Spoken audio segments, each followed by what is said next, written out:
안녕하세요. 짱쌤입니다. 간호조무사 시험 전에 꼭 봐야 될 내용 기초 네 번째 시간이에요. 모성과 아동 살펴보도록 할게요. 배란 먼저 살펴보도록 할게요. 성숙된 난포가 한 개씩 매월 복강내로 배출되는 걸 배란이라고 하시면 되죠. 월경전 12에서 16일을 배란이일 예정일로 계산하실 수 있죠. 기초 체온이 상승하고 점액의 점도가 묽어지고 잘 늘어날 수 있어요. 수유부인 경우에는 프롤락틴이 증가하면서 배란과 월경을 억제할 수 있죠. 수정 살펴보시면 난관의 팽대부에서 수정이 일어나죠. 감수분열로 23쌍의 염색체가 완성되실 수 있어요.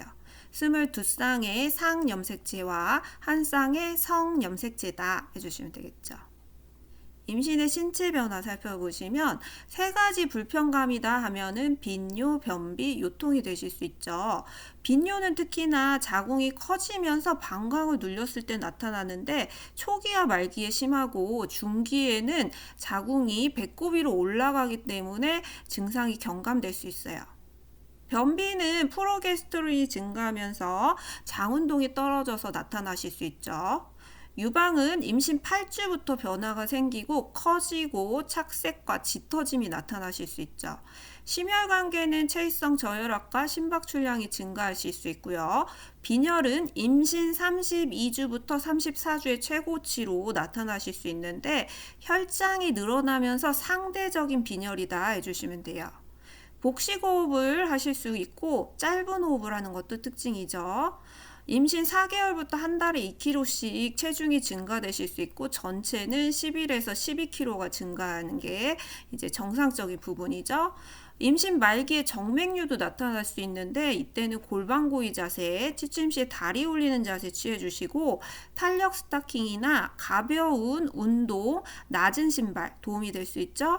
다리를 꼬는다든지 비만, 배변 시 힘주는 것들은 피해 주셔야겠어요. 분만 예정일 계산하기 보시면 월수에다가 더하기 9나 일수에는 7을 구하시면 예정일을 계산하실 수 있죠. 임신의 확정적 징후는 태아의 심음이에요. 그래서 초음파를 통해서 확인하시는 게 확정적 징후이다 해주시면 되죠. 임산부 검진은 체중이나 소변, 혈압, 복부를 청진한다든지 촉진하실 수 있죠. 주기를 보시면 임신 초기부터 7개월까지는 월에 한 번이죠. 임신 8에서 9개월은 월에 2번, 9에서 10개월은 월에 4회, 주 1회씩 검진을 해주시면 되겠어요. 파파로니 콜라우 검사 한번 살펴보시면 얘는 세석이나 절석이 자세를 취하시고 질경을 삽입한 후에 검사하는 거죠. 소변을 보도록 하셔야 돼요. 방광을 비워야 되고 12시간 전에는 질세척을 금하시는 게 암 검사에 도움이 될 수 있죠. 자, 임산부들은 임신 말기에 통목욕을 하시면 안 되겠고 관장이나 완화제, 구충제 복용을 피하셔야 되죠. 장거리 보행이나 꽉 끼는 옷도 피해 주시는 거 필요하실 수 있겠어요. 출혈성 질환 살펴보도록 할게요. 임신 초기에는 유자포자, 유산, 자궁의 임신 포상기태에 자궁 근무력증이 있을 수 있겠어요. 유산 한번 살펴보시면 절박 유산이 있는데 얘는 임신을 유지할 수 있죠. 걷지 못하게 하고 절대 안정하시는 거 필요할 수 있어요. 자궁경부가 아직 열리지 않은 상태예요.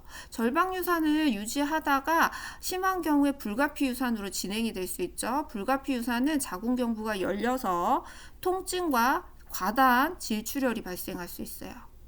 불완전 유산은 태아나 태반의 부분이 이제 자궁 내에 남아 있는 거죠. 그래서 폐혈증을 유발해서 소파술이 필요한 부분이라고 보시면 돼요. 불완전 유산 같은 경우도 자궁 경부가 열려 있어서 출혈이 발생할 수 있죠. 완전 유산은 임신의 산물이 모두 배출된 상태라고 보시면 돼요. 그 계류 유산은 자궁경부는 열리지 않아요. 그래서 질출혈이라든지 통증도 없는 상태인데 자궁 내에서 태아가 사망한 경우죠. 사망을 해서 4에서 8주 동안 잔여되어 있는 상태를 계류 유산이라고 보시면 돼요. 그래서 혈액 응고 장애가 발생해서 산모에게 코피가 발생하실 수 있죠. 습관성 유산은 연속해서 3회 이상 유산을 하는 경우를 이제 습관성 유산이다라고 표현하실 수 있어요. 자궁의 임신은 자궁에 착상을 하는 경우를 이제 말할 수 있고, 원인이 흔하게 임균 때문에 발생하실 수 있죠. 포상기태는 육모막에 비정상적으로 증식하는 낭포 형성이에요. 포상기태는 주기적으로 육모선 자극 호르몬 검사를 하거나 피임을 유지하시는 거 필요하실 수 있죠. 자궁 국무려증은 외상이나 선천적으로 경관이 약해서 통증 없이 경관이 열리는 경우라고 보시면 되겠죠. 임신 후반기에는 전치태반과 태반 조기박리가 있죠. 전치태반은 갑작스러운 무통성 질출혈이 발생해요. 자궁 경부 쪽으로 태반이 내려와 있는 거죠. 완전한 전치태반 같은 경우는 제왕절개술을 하시는 게 필요하실 수 있고, 부분 전치태반인 경우는 자연 분만도 가능해요. 근데 자꾸 내진을 하시면 안 되겠죠. 그래서 내진하지 않도록 하시는 거 필요하실 수 있고, 태반 조기박리는 복부의 통증이나 질출혈이 심하실 수가 있겠어요. 태아의 사망률이 76% 높은 출혈성 질환이라고 보시면 되겠죠. 그 밖에 질환들 살펴보시면 임신성 고혈압, 중독증이 되실 수 있죠. 고혈압, 단백뇨, 부종 3대 증상이에요. 그래서 혈압을 재고 소변 검사를 하고 체중 검사를 하시는 게 꼭 필요하실 수 있죠. 여기 추가로 경련이 나타나게 된다면 자간증이라고 표현하실 수 있죠. 저염 시기와 고단백 고비타민 시기를 하시는 게 필요하고, 자간증일 때는 자극을 줄이기 위해서 방안을 어둡게 하시는 거 필요하실 수가 있겠죠.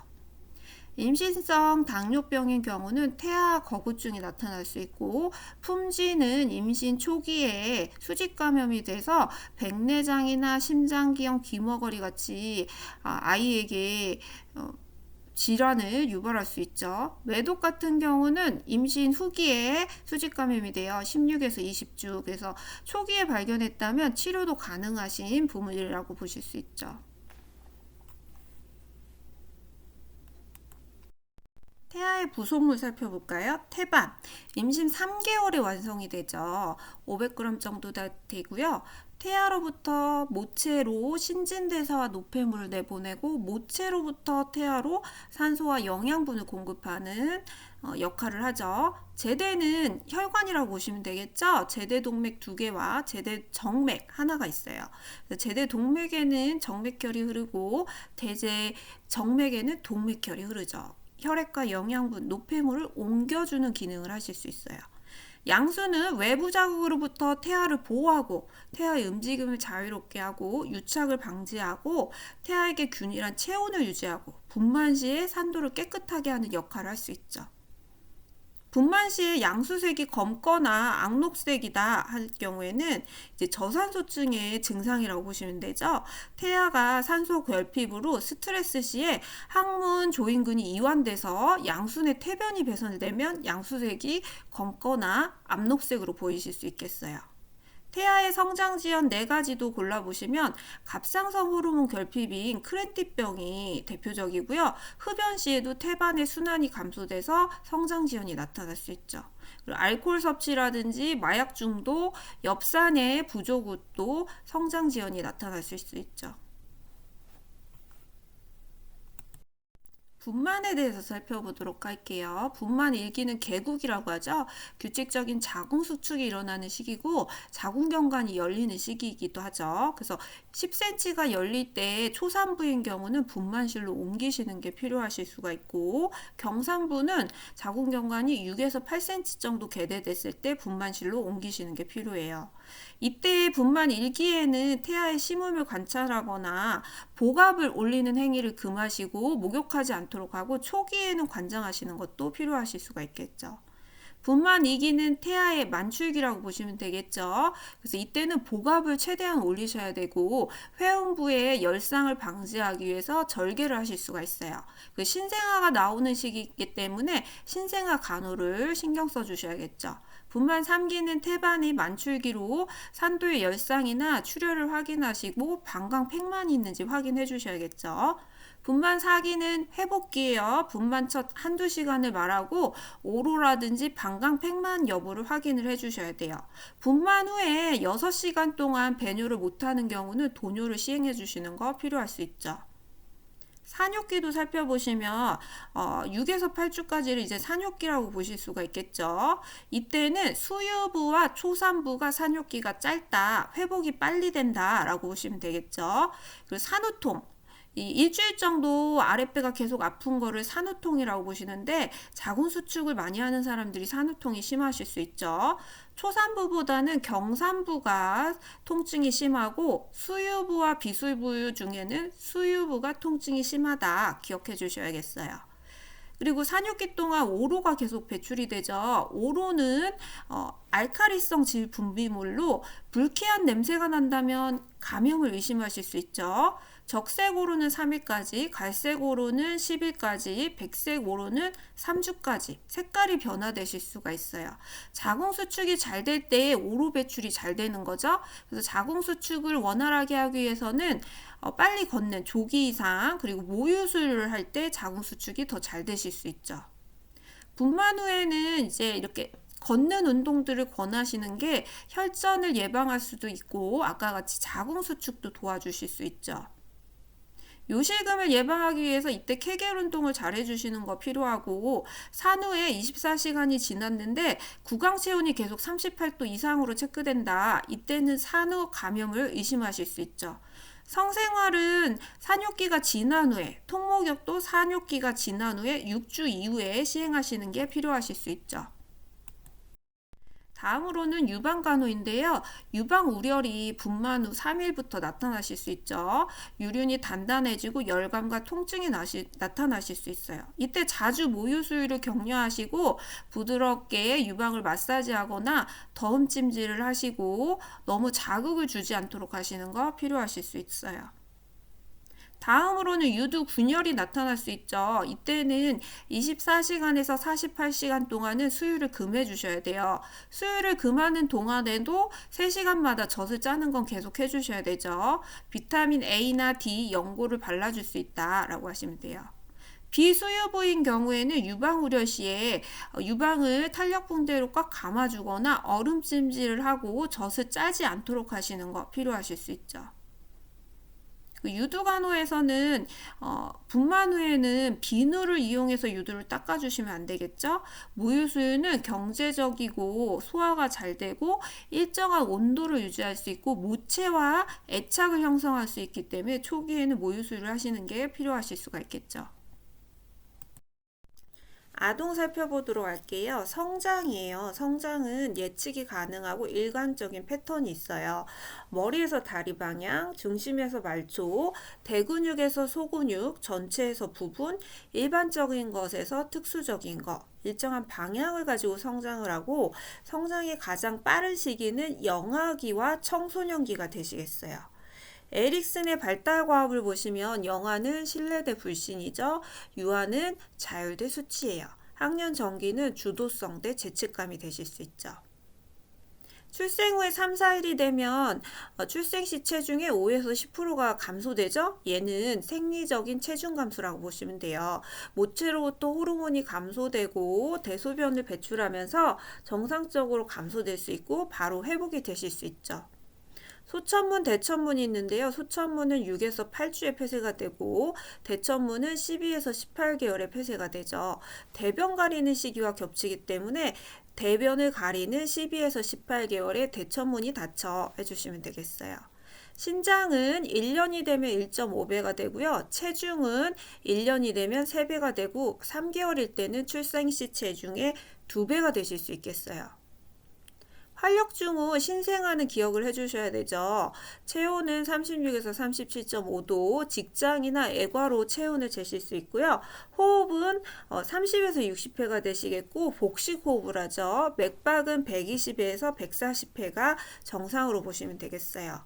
신생아는 심천맥박을 거의 재는 경우죠. 그래서 1분 동안 재시는 거 필요하고 심천맥박 부위는 좌측 쇄골 중앙선에서 갈비뼈 4번째나 5번째에서 청진을 하실 수 있어요.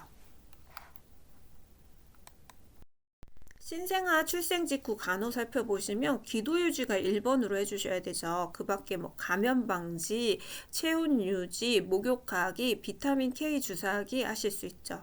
출생 시 바로 사정해야 되는 게 아프가 점수가 되시겠어요.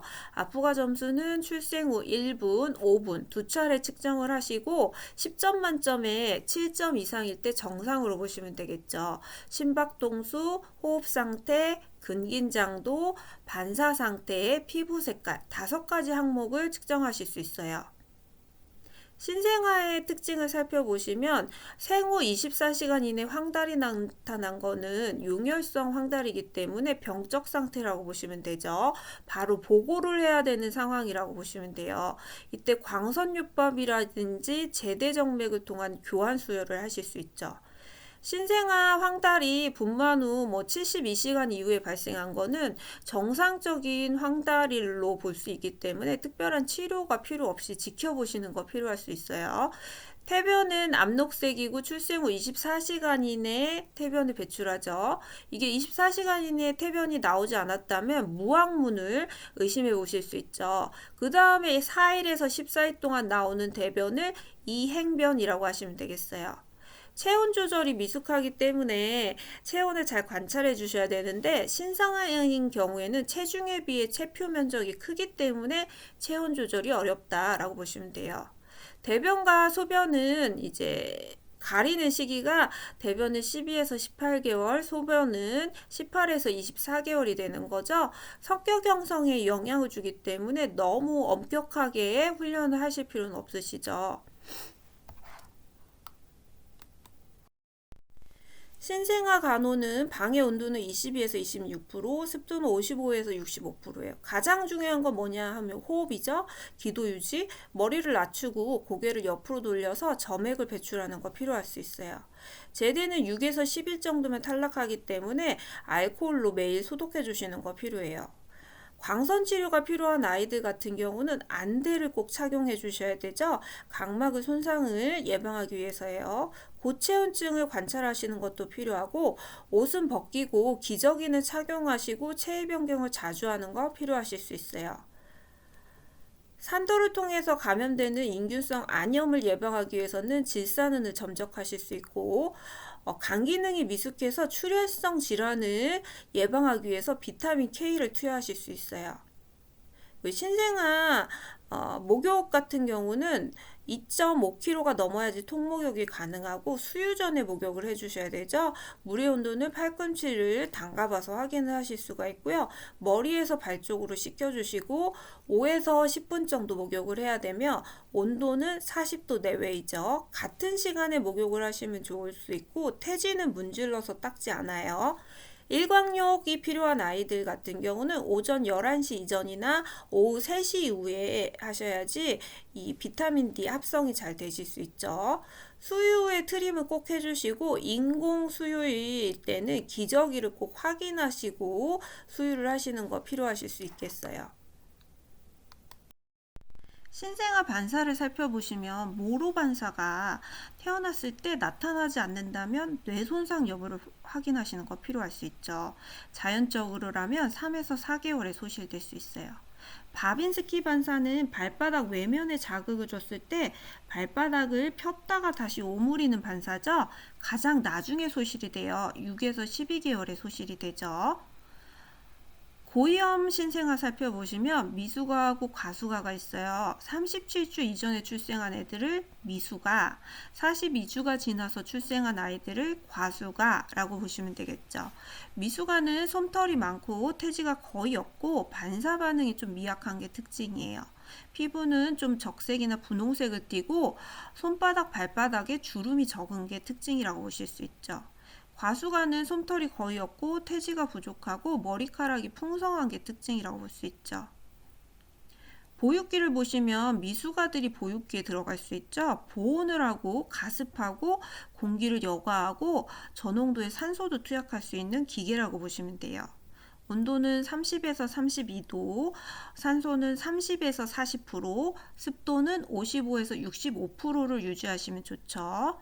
이때 고농도의 산소가 투여됐을 때 수정체 후부 섬유 증식증이 나타날 수 있어요.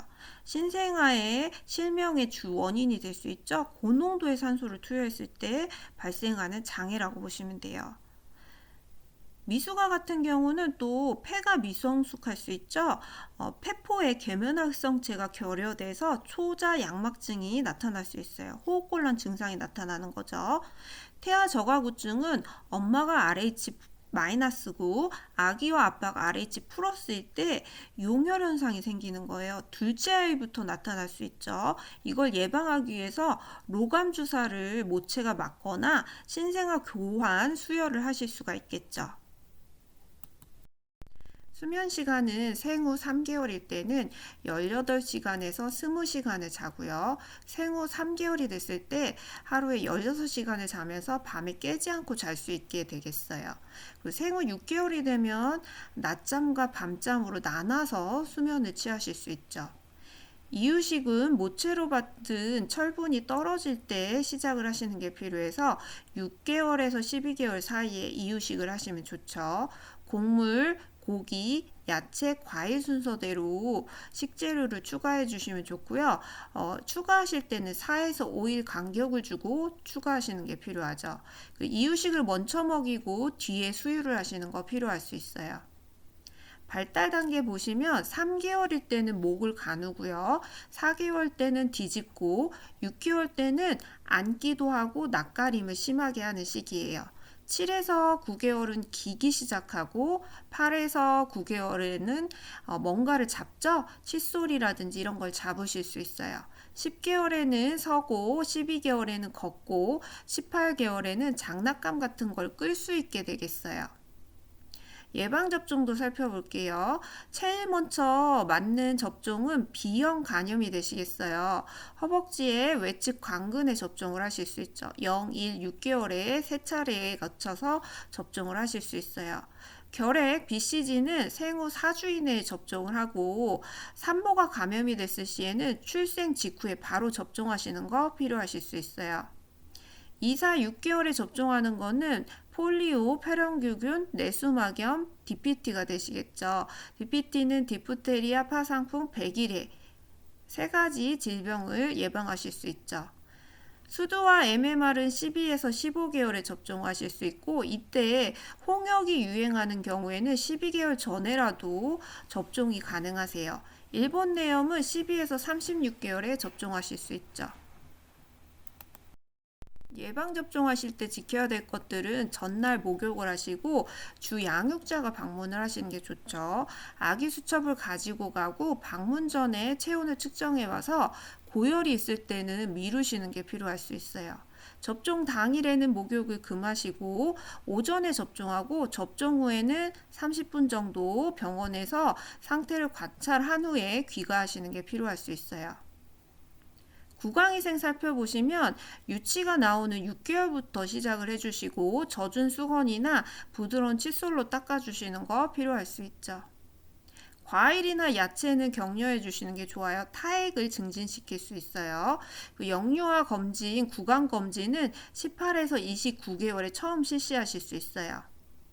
대소변 훈련을 하는 시기는 대변은 12에서 18개월, 소변은 16에서 18개월이나 24개월까지 마치시는 게 좋죠.